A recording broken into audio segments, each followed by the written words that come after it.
Halo semuanya, selamat pagi.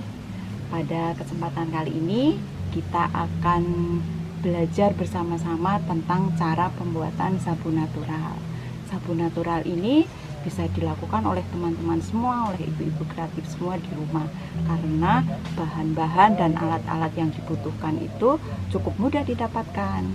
Nah, dan tentu saja kita akan memperoleh banyak keuntungan kalau kita bisa membuat sabun natural sendiri. Antara lain, yang pertama, kita bisa mengontrol bahan-bahan apa saja yang akan dimasukkan ke dalam sabun kita. Kemudian yang kedua, kita bisa menambahkan bahan-bahan alami yang tentu saja berguna bagi kulit kita.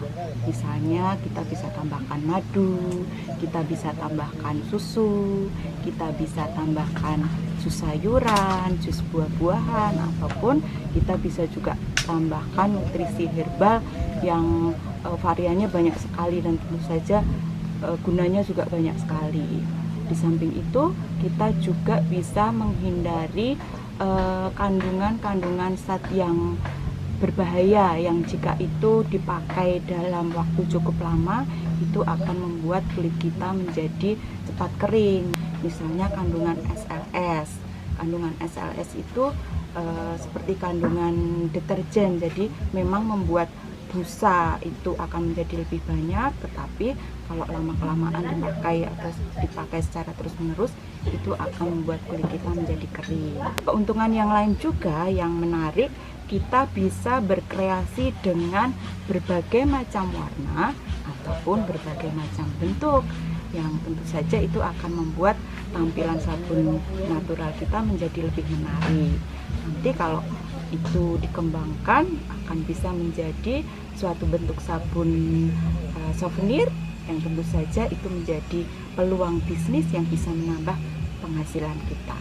Untuk selanjutnya kita akan belajar mengenai bahan-bahan dan alat-alat apa saja yang dibutuhkan untuk membuat sabun. Pada prinsipnya dibutuhkan 3 pokok bahan utama, yaitu alkali, air, dan minyak. Ya. Minyak yang saya gunakan di sini itu saya menggunakan 3 macam minyak, yaitu minyak kelapa sawit, minyak kelapa, dan juga minyak zaitun. Jadi kalau misalnya ibu-ibu kreatif di rumah mau menambahkan minyak-minyak yang lain, silahkan. Misalnya bisa minyak jarak atau minyak kastor, minyak biji matahari, minyak almond, bisa juga minyak kemiri, itu juga bisa ditambahkan. Tapi yang perlu diingat juga, teman-teman juga harus tahu tentang karakter dan fungsi dari masing-masing minyak itu. Saya menggunakan minyak kelapa, itu fungsinya untuk membuat sabun menjadi lebih berbusa, juga fungsinya sebagai agen pembersih. Kalau minyak kelapa sawit ini fungsinya untuk membuat sabun menjadi lebih keras. Kalau minyak olive, tentu ibu-ibu sudah pada tahu ya, kalau minyak olive itu fungsinya untuk melembabkan kulit. Dia sangat bagus kegunaannya untuk kulit. Selanjutnya bahan yang dibutuhkan yaitu air. Nah, air di sini fungsinya untuk melarutkan alkalinya. Sebaiknya air yang digunakan itu air yang murni atau air distilasi. Karena kalau kita misalnya menggunakan air pump, itu dikhawatirkan masih terdapat kandungan logam atau mineral-mineral yang jika itu bereaksi dengan alkali, itu akan berefek tidak baik untuk kulit kita. Terus selanjutnya yang dibutuhkan yaitu alkali. Alkali itu zat basa yang larut dalam air. Biasanya bentuknya seperti ini, flake keping-keping seperti ini. Nah, ini kalau berdiri sendiri merupakan zat kimia yang keras, dan jika terkontak langsung dengan kulit kita itu akan memberikan efek seperti terbakar. Oleh karena itu, pada saat kita membuat sabun dibutuhkan alat pengaman seperti ini, sarung tangan, kacamata untuk menghindari kontak langsung misalnya kena mata, dan juga masker supaya kita tidak menghirup uap dari larutan alkalinya. Bisa seperti ini atau seperti ini, terserah ibu-ibu ibu-ibu kreatif di rumah punya yang seperti apa di rumah, itu bisa digunakan. Untuk selanjutnya, alat-alat yang dibutuhkan untuk pembuatan sabun itu yang pertama stick blender. Ya, tapi kalau ibu-ibu misalnya tidak punya stick blender seperti ini, kalau misalnya ibu punya kocokan manual seperti ini juga bisa digunakan. Tetapi memang jika kita menggunakan kocokan manual seperti ini ataupun hand blender, itu biasanya membutuhkan waktu yang cukup lama dan juga tenaga yang lebih ekstra keras untuk bisa menghasilkan adonan yang kental. Ini memudahkan untuk menghasilkan adonan yang kental lebih cepat. Selanjutnya kita membutuhkan juga timbangan digital, karena untuk pembuatan sabun itu dibutuhkan pengukuran yang akurat terhadap bahan-bahan sabun tadi yang dibutuhkan, supaya hasil dari sabun yang kita buat itu menghasilkan kualitas yang bagus. Selanjutnya kita juga membutuhkan wadah atau tempat. Nah, wadah atau tempat ini sebaiknya menggunakan bahan stainless ataupun bahan yang dari plastik tebal seperti ini. Kemudian selanjutnya kita butuh spatula. Ini spatula, ini fungsinya untuk membantu untuk mencampur adonan. Ya, berikutnya kita butuh cetakan. Cetakan ini bisa berasal dari kayu ataupun berasal dari silikon. Ini banyak dijual di toko-toko online, banyak sekali. Silahkan tinggal memilih. Kemudian kita butuh juga pemotong sabun. Tapi kalau teman-teman atau ibu-ibu tidak punya pemotong sabun, bisa digunakan pisau dapur biasa juga bisa. Untuk alat pemotong sabunnya bentuknya seperti ini. Ini juga banyak dijual di toko-toko online, banyak sekali variasinya juga. Sekarang kita akan memulai untuk membuat sabun natural. Saya sudah siap dengan alat pengamannya seperti ini. Sarung tangan kita pakai, masker kita pakai, penutup mata kita pakai. Silakan kalau mau pakai apron juga bisa. Pada resep kali ini saya gunakan 90 gram minyak kelapa, 90 gram minyak kelapa sawit, dan juga 120 gram olive oil. Untuk NaOH-nya yang saya gunakan, jadi alkali yang dipakai itu jenisnya NaOH, natrium hidroksida. Itu jumlahnya 45 gram. Kemudian air distilasi yang dipakai itu jumlahnya 104 gram. Semua bahan-bahan ini tadi sudah saya timbang dengan timbangan digital. Baik, sekarang langkah yang pertama, kita akan mencampur NaOH ke dalam air distilasi. Jadi yang perlu diingat, jadi prosesnya kita memasukkan NaOH-nya ke dalam air, bukan sebaliknya air yang dimasukkan ke dalam NaOH. Ya, kita masukkan pelan-pelan.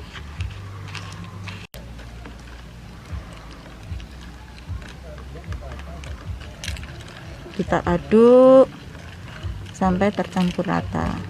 Nah, di sini akan terjadi reaksi timbul uap panas seperti ini, seperti air mendidih. Itu merupakan reaksi normal. Jadi reaksi normalnya seperti itu untuk awalnya. Ya, kita masukkan ini, kita aduk-aduk, kita aduk secara merata sampai tercampur semuanya. Nanti lama-kelamaan cairan ini akan menjadi bening. Awalnya memang keruh seperti ini. Metode cold process itu yang biasanya disebut metode dingin. Itu biasanya kita mencampur larutan alkalinya dengan campuran minyaknya itu pada suhu dingin atau suhu ruangan antara 30 sampai 40. Sehingga ini harus kita dinginkan dulu, harus kita diamkan dulu. Biasanya membutuhkan waktu antara 2 sampai 3 jam. selagi kita menunggu larutan alkalinya dingin, kita bisa mencampurkan berbagai macam minyak yang akan kita butuhkan tadi. Kita masukkan minyak kelapanya ya, masukkan minyak kelapa sawitnya ya, terus kita masukkan olive oilnya ya. Oke,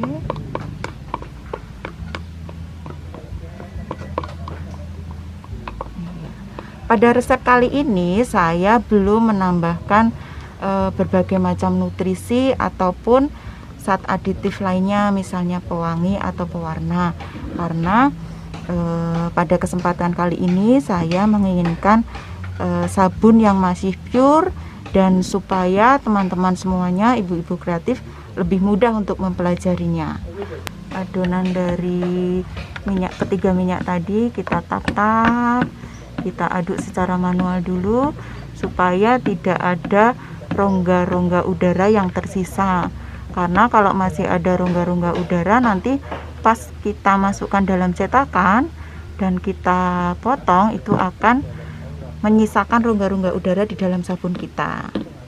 Jadi kita tap-tap, kita aduk-aduk manual dulu. Iya. Oke. Nah, setelah larutan alkali ini dingin, kita bisa masukkan ke dalam larutan minyaknya pelan-pelan. Iya. Oke. Nah, sekarang dengan stick blender ini kita bisa mengaduk dengan speed yang ringan saja dulu.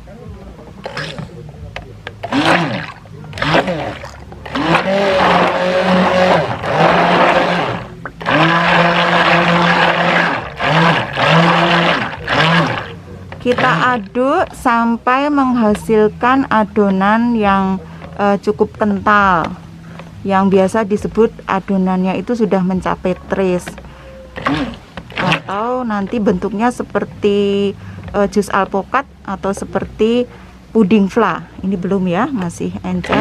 Kita aduk lagi.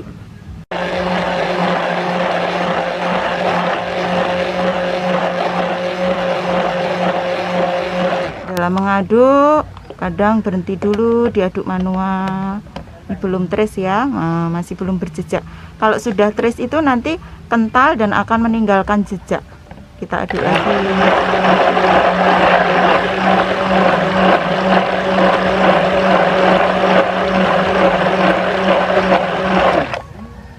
Sedikit lagi.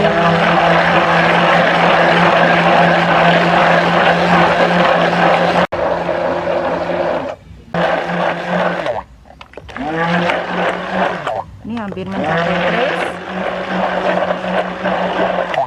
ya.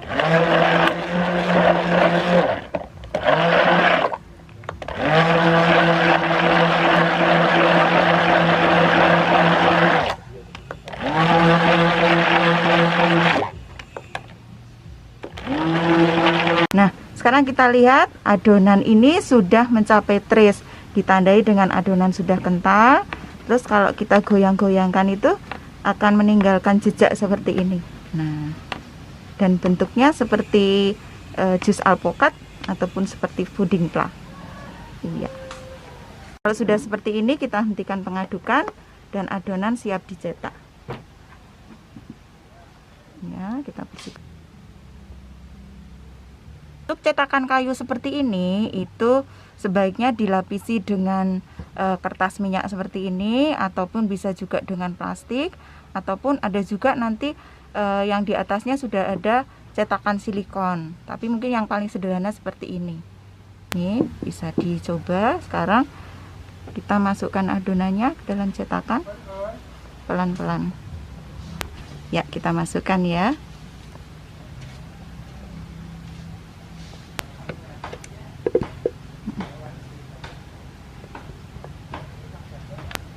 Jika sudah semua masuk, sebaiknya cetakan kita ketuk-ketuk seperti ini supaya adonan memadat dan tidak ada rongga di dalam cetakannya. Ya. Kita bersihkan sisa-sisa sabun. Nah, untuk hiasan atasnya itu nanti tergantung dari kreativitas teman-teman semua, mau dibentuk seperti apa ya. Kalau saya lebih suka seperti ini. Nanti bebas ya untuk hiasan atasnya mau dibentuk seperti apa, terserah. Iya, seperti ini. Oke. Setelah semua adonan masuk ke dalam cetakan, ini harus didiamkan dulu antara 1-2 hari supaya adonan bisa menjadi keras dan siap dikeluarkan dari cetakan dan bisa dipotong. Tadi adonan yang sudah dimasukkan ke dalam cetakan sudah didiamkan sekitar 1-2 hari. Nah, kalau sudah didiamkan sekitar 1-2 hari, bisa dikeluarkan dari cetakan dan bentuknya akan seperti ini. Iya, ini siap untuk dipotong. Kita tempatkan di dalam tempat pemotong sabun ini. Untuk ukurannya bebas teman-teman atau ibu-ibu kreatif mau seberapa, bebas ya, sesuai selera. Kita potong.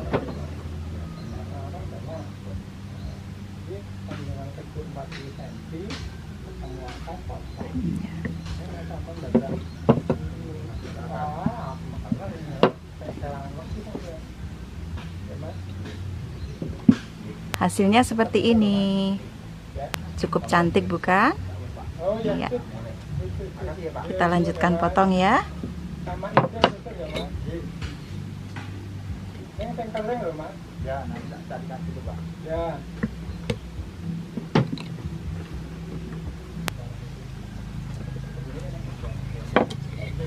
Sabun yang sudah dipotong seperti ini sebaiknya didiamkan atau diangin-anginkan dulu selama 2-4 minggu. Jadi belum bisa langsung dipakai ya. Jadi harus didiamkan dulu atau diangin-anginkan dulu di tempat atau di wadah dengan sirkulasi yang bagus. Artinya ruangannya tidak lembab dan tidak langsung terkena dengan sinar matahari. Setelah diangin-anginkan selama 2-4 minggu yang biasa kita sebut dengan fase kuring, itu sabun sudah siap dan aman untuk dipakai. Jadi itu tadi cara membuat sabun natural dengan resep yang paling dasar dan paling mudah. Semoga video ini nanti bisa dipraktekkan di rumah dan bisa dirasakan manfaatnya oleh siapapun yang menonton. Tetap ikuti video-video selanjutnya. Nanti kita akan belajar bersama-sama tentang pembuatan sabun natural dengan berbagai tambahan nutrisi yang sangat berguna untuk kulit. Misalnya bisa tambahan di sini ada contoh, saya sudah membuat sabun aloe vera, sabun kopi, sabun teh, sabun pandan, sabun kunyit, sabun serai, ataupun sabun transparan juga, tapi itu pada video-video berikutnya. Jadi tetap selalu bersama kami, ikuti video-video kami selanjutnya. Semoga tayangan ini bermanfaat untuk semuanya. Sampai jumpa.